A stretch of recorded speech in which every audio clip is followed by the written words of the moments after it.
विदर्भ आवाज, आवाज तुमचा आमचा।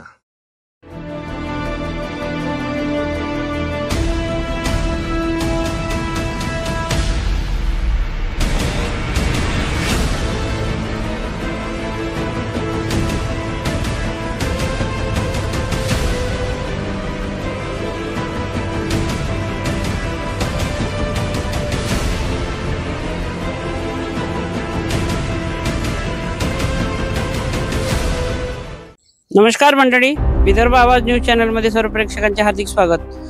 आज आपण आलेलो आहोत साईनगर मध्ये। साईनगर त्याचप्रमाणे बहिणाबाई नगर हे जे लेआउट्स आहे हे नवेगाव साधू ग्रामपंचायत अंतर्गत येणारे हे लेआउट्स आहेत आणि आपल्या सोबत या ठिकाणी राहणारे काही नागरिक आहेत। आपण पाहू शकता या ठिकाणी हे जे आहे रस्ते, या रस्त्यांची काय दुरावस्था झाली आहे आणि इथले जे रहिवासी आहेत त्यांना या रस्त्यांनी मार्गक्रमण करताना अतिशय त्रास सहन करावा लागत आहे।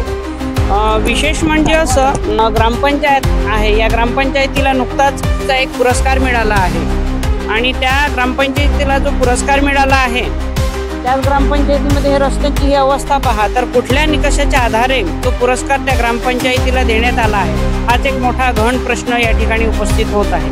आपण या नागरिकांकडून जाणून घेऊया की त्यांना कशा प्रकारे त्रास होत आहे, काय अडचणींना सामोरं जावं लागत आहे। संतोष वंजारी।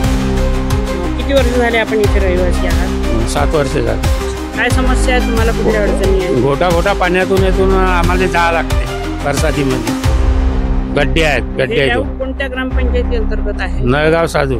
पण त्या सरपंच तर म्हणत आहे की हे आमच्या हद्दीत नाहीये म्हणून, तुम्ही टॅक्स कुठे भरता? नवेगाव साधू। म्हणजे ग्रामपंचायत टॅक्स घ्यायला तुमच्याकडे येते, पण विकासाच्या दृष्टीने काही काम असले तर त्याच्यासाठी हात वर करू। आमच्याकडे हे काम नाहीये मग? आमच्याकडे आहे म्हणजे आमच्या हँडल नाही। काय मागणी आहे तुमची शासनाकडे? शासनाकडे मागणी आमचे रस्ते दुरुस्त करून द्या। कोणकोणते त्रास होते तुम्हाला या अशा अवस्थेमुळे? पावसामुळे की मच्छर, कीटकनाशक असे म्हणजे आता पाणी भरून राहते। पाणी नाही तरी पाणी आहे। थोडासा पाऊस आला तरी ही अवस्था आहे आणि चांगला पाणी आला तर पोटरीभर पाणी राहते। पोटरीभर पाण्यातून आवक जावक करावं लागतं। ठीक आहे, धन्यवाद। आपल्यासोबत पुन्हा काही नागरिक आहेत या लेआउट मधले ज्यांना या ठिकाणी बऱ्याच समस्यांना सामोरं जावं लागत आहे, त्यांच्याशी सुद्धा आपण बातचीत करू। नमस्कार। नमस्कार। आपलं नाव? जयराम खापर्डे। आपलं राहणं कुठे आहे? Sainagar, plot number 55। काय समस्या आपल्याला या साईनगरला? आता पण बरेच आहेत लोकांसाठी, नाल्याचा सोय नाही, पिण्याचा पाणी वेळेवर भेटत नाही आणि जिथे तिथे घाणे घाण, मूलभूत सोयी सुविधांचा अभाव आहे। नाही भरपूर। आणि आता पावसाळ्याचे दिवस आहेत तर रस्ते एकदम आवश्यक आहे। तर काय मागणी आहे आपली शासनाची? रस्त्याची मागणी आहे आणि व्यवस्थित स्ट्रीट लाईट आहे आता सध्या, पण मेन रोडले आहे, बाकी इतर ठिकाण नाही। पाण्याची नाले आहे ना, निचरा व्हायसाठी नाले। आपण पाठपुरावा केलाय या? हो, बरेच केलेलं आहे ना। आमदाराकडे दिला, ग्रामपंचायतला दिलेला आहे।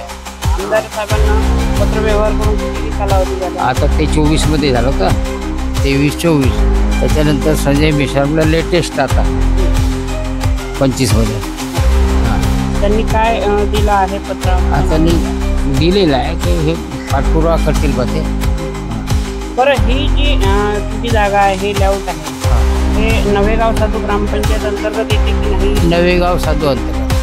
त्या सरपंच का बरं म्हणतायत योगिता वैद्य जे आहेत की हा एरिया आमच्या ग्रामपंचायत? हा, म्हणजे जो मूळ मालक आहे ना लेआउटचा, त्यांनी तो हँडओव्हर नाही केला त्याला।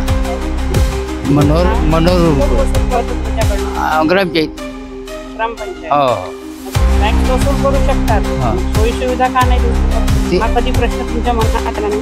भरपूरदा आलं विचारलंय। काय ना आपलं? अजय नाही। कुठे राहता? इथेच काही मला काय समस्या आहे या लेआउटमध्ये? या लेआउटमध्ये समस्या म्हणजे खूप साऱ्या समस्या आहेत, त्यांचे निराकरण कधीच नाही होत। 3 वर्षापासून सगळे चालू आहे, कागदोपत्री व्यवहारी। काय अवस्था आहे तुमच्या लेआउट? पावसाळ्यामध्ये इथे तर मच्छी पालन करावं असं वाटते आम्हाला। म्हणजे असे रस्ते झाले आहे। आम्ही भाजीपाला आणतो, तो भाजीपाला रस्ते थैले भरून खाली पडतात। गाड्या अशा गाड्या पडतो आम्ही। त्या दिवशी मी पडलो या रस्त्याने। मग तुमचे जे सरपंच आहे या ग्रामपंचायत? नाही, सरपंच सर डायरेक्ट म्हणतात फक्त तुम्ही टॅक्स भरा, बाकी आम्ही लेआउटचं काही करू शकत नाही। तुमच्या टॅक्स भरण्यामध्ये फक्त आम्ही लाईट लावण्याचे मेंटेनन्स करतो, पण माझं म्हणणं आहे लाईट 200 रुपयाच्या लाईट वर्षभर चालतो, त्याची वॉरंटी राहतं। मागच्या वर्षी नवेगाव साधू ग्रामपंचायत कॉलवरती बोलण्यामध्ये मला डायरेक्ट म्हटलं तुम्हाला इथे प्लॅट घ्यायला कोणी लावला म्हणून. कोण म्हणाले असं? असं आता नाव नाही घेत, त्यांचे नाव घेऊन आम्ही रेकॉर्डिंग पण काढू, पण सध्या रेकॉर्डिंग नाही काढत. त्यांनी डायरेक्ट मला म्हटलं की इथे प्लॅट कशासाठी घेतला म्हणे तुम्ही. मग आता त्यांना विचारून आम्ही प्लॅट घ्यायला पाहिजे होती का. आपलं काय मत आहे? आपमत आहे की ग्रामपंचायत जो पुरस्कार मिळाला आहे तो विकत घेतलेला असं वाटतंय का. मला वाटतं त्याने सरपंचांनी विकत घेतलेला पुरस्कार आहे. एवढ्या सगळ्या समस्या असताना एवढ्या समस्या असताना कोणत्या निकषाने एरियामध्ये कोणता प्रॉब्लेम आहे काय आहे. मला तर असं वाटतं का सरपंचांनी विकत घेतलेला पुरस्कार आहे. आपलं नाव? विलास सोडणे. आपलं नाव काय? कमला रायदास। काय समस्या आहे इकडे आपल्याला? ये पानी की समस्या है, नल के रोड की समस्या है, नाली की समस्या है। बस हमारा रोड बनना चाहिए, नाली बनना चाहिए, पानी की सुविधा होना चाहिए, बच्चन का आने जाने की परेशानी नहीं होना चाहिए, कोई भी रात बिरात आता है। ठीक आहे, धन्यवाद। काय समस्या आहे इथली तुम्हाला? आता हे ग्रीन जिमचं तुम्हाला दिसूनच राहिलं. गड्ड्यात जिम आहे का, जिम मध्ये गड्डा आहे तेच तर नाही समजणार. कोणत्या पद्धतीने जिम करायचं, मुलांनी कोणत्या पद्धतीने व्यायाम करायचा. येणाऱ्या काळामध्ये या लेआउटचं विकास नाही केलं तर आम्ही सर्व साईनगरवासी बहिष्कार करण्याचं, मतदान बहिष्कार करण्याचं ठरवलेलं. आणि नंतर हे तर झालं, मनोहर उरपुडेजींनी यांनी काही काम नाही केलं तर आम्ही त्यांच्यावर पण कारवाई करू. हे पण आमची पूर्वतयारी चालू आहे. तुमचं काय मत आहे? आमचं म्हणणं असं आहे की माझ्या घरापर्यंत जायला जो रस्ता आहे म्हणजे थर्ड क्लास अवस्थेमध्ये आहे. त्याच्या आजूबाजूला जे काटे आहेत, जाताना छोट्या मुलांना जो त्रास होतो, आम्हाला रात्री बेकारी यायला जायला जो त्रास होतो तो सर्वांना समजायला पाहिजे. थोडं लेआउट मालकांना पण समजायला पाहिजे आणि बाकीचे जे कर्मचारी अधिकारी आहेत त्यांनी पण थोडं यावर दखल घ्यायला पाहिजे असं मला वाटते. ठीक आहे, धन्यवाद।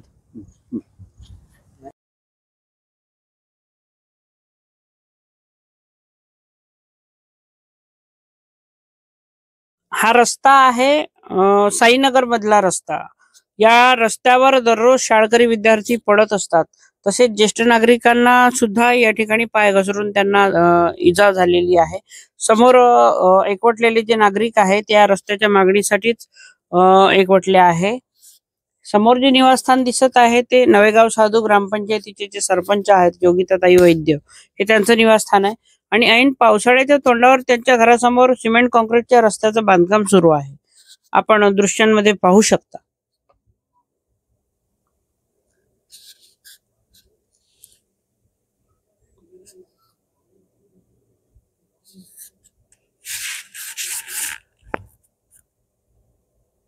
इथूनच थोडं समोर गेलं याच मार्गाने तर एक 50 मीटर अंतर पार केलं की हा अशा प्रकारचा रस्ता दिसून येतो। या रस्त्यावर सर्वत्र चिखल आणि गाडच गाड आहे, तर पायी चालणे सुद्धा अवघड आहे या रस्त्याने। आणि म्हणून या भागातील नागरिकांनी ग्रामपंचायतीच्या विरोधात म्हणा किंवा सरपंचांच्या विरोधात रोष व्यक्त करत अशी घोषणा केली की जर आम्हाला सोयी सुविधा मिळाल्या नाही, आम्हाला या लेआउटच्या परिसराला जर विकास केला नाही तर आम्ही आगामी सर्व निवडणुकांमध्ये मतदानावर बहिष्कार घालू, असा आक्रोश यावेळी नागरिकांनी व्यक्त केला। व्हिडिओ जर्नलिस्ट रुपेश महाले सोबत सतीश तुळसकर, विदर्भ आवाज न्यूज, उमरेड।